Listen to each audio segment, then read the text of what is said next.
I know we're here to talk about empathy. I think what I would love to get first is like a working definition for the sake of the conversation. So, how do you, Angelica, define what empathy is? Empathy is that you really step into the other person's shoes, you dive into their world, and you cognitively understand where they're coming from, you understand their worldview, you emotionally can relate to the emotions that they're going through. And then the next step would even be that compassionate empathy where you can figure out how to help them. Hmm. And within the context of a, let's just use like a committed relationship as sort of the working model or the example and the context for our conversation, I would love to hear you speak about the importance of empathy within a committed relationship. Why is it so important for both parties to demonstrate and display empathy within the relationship? Absolutely, because without empathy, there's no intimacy, right? We need empathy to really connect, to feel less alone. We've all got our wounds that we're working through, and the partner can be present with us through empathy. It's not about problem solving, it's about being present. It's about making the other person feel less alone. We have different experiences, so we need this ability to go, what is it like for the other person? You work with a whole lot of couples, different ages and stages in their relationships, in their lives. And I'm sure you've witnessed scenarios where empathy to some degree was missing in the relationship. When that occurs, where there's a lack of empathy within the relationship on either side or both sides, how does that harm a relationship over time? Oh, big time, really, because the experience is that I'm suddenly alone instead of we're a team. We're in this together. You can understand me. As human beings, we all want to be seen. We all want to be accepted. And when that's missing, we're really feeling quite lost. And we already have an inner critic voice going on, judging us quite a bit. And if my partner can't be there with me, that inner critic voice becomes very loud, right? Suddenly I feel like I shouldn't be having these emotions I'm having or these experiences. So it really is a huge disconnect for the couple. And we know when we're not really connected, how much that affects the relationship negatively. That makes a lot of sense. So then, what is it do you think that actually stops us in certain situations at certain times from having empathy with others? What actually stops us from having empathy is that we, instead of being open and curious, we right away go into this with judgment. We are not willing to actually go, okay, does this make sense based on their experiences? So, a lovely book to read is Train Your Empathy by Patrick King, because we can learn to be empathetic. This is not something you're born with or not born with. You can practice being empathetic, and it starts with having certain attitudes. He names three important attitudes or three essential skills. The first one is maximum attention. The second one is radical acceptance. And the third one, deep curiosity. So it starts with practice to be fully present without letting your mind wander back into the past, into the future, or to our judgments and thoughts. It's almost like a meditation, he says. So when you realize your mind is wandering, bring yourself back to the present moment, to listening, to observing, to noticing. Then you can really walk in the other person's shoes and understand their perspective.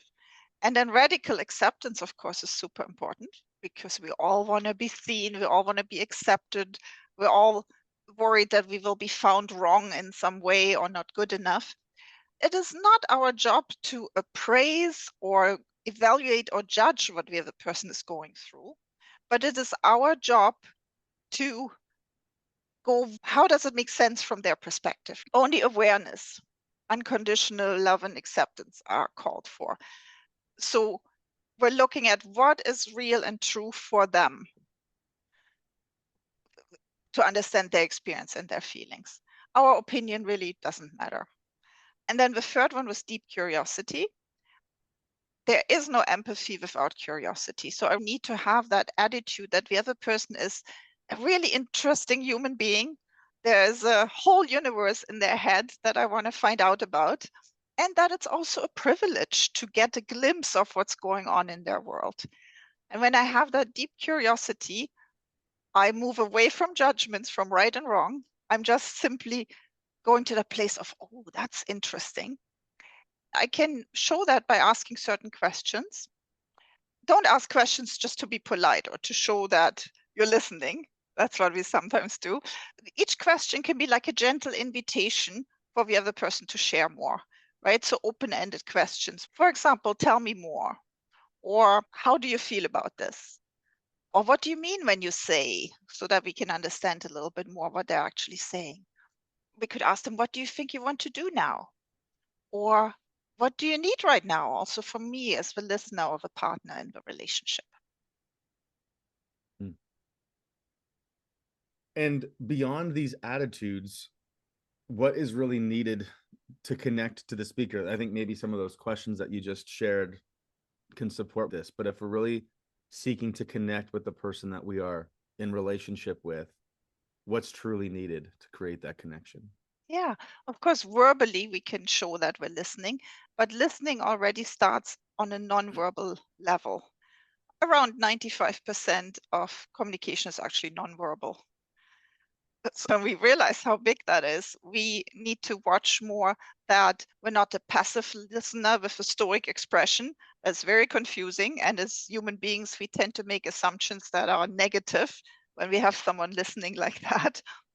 There's little things we can right away do with our facial expressions, our posture, our nonverbal responses, something like nodding, smiling, of course, when it's appropriate to what the speaker is saying, showing surprise, just matching their emotions with our facial expressions and our body language.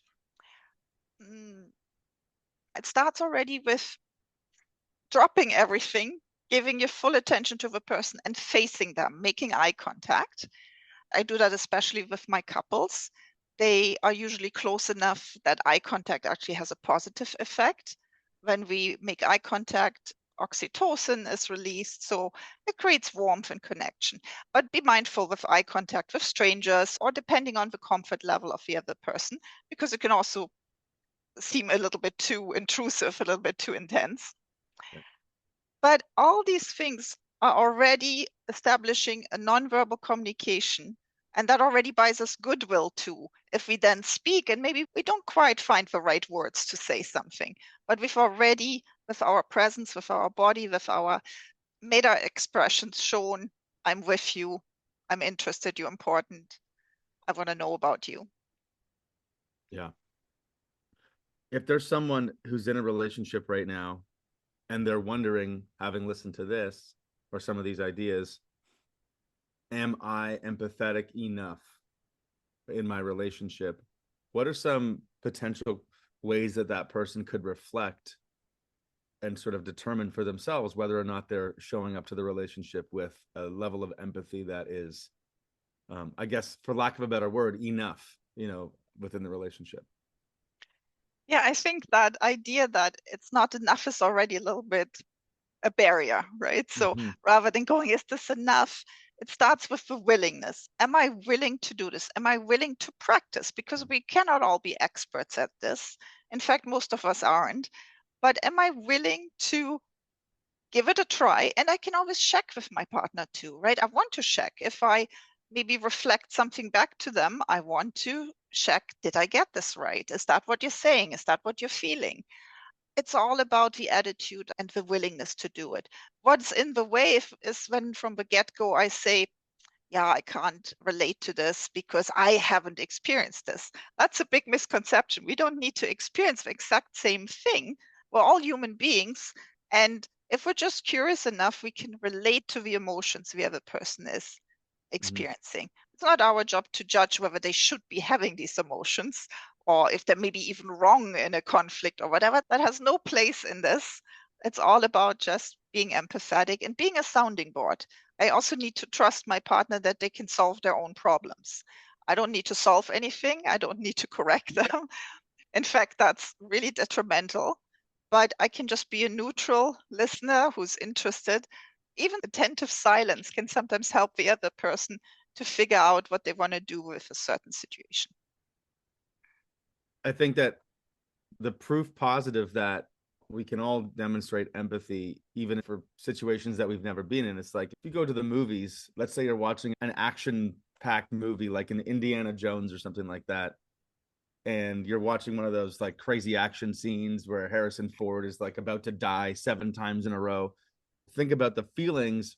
If you're really wrapped up in that movie, you're experiencing a lot of the fear and the nervousness and the adrenaline spikes that that character on film is experiencing. Well, you've probably never experienced what that character is experiencing on film. I mean, it's Hollywood, it's special effects, it's stunt doubles and all these things. Yet somehow we go on that roller coaster ride emotionally throughout the course of the movie.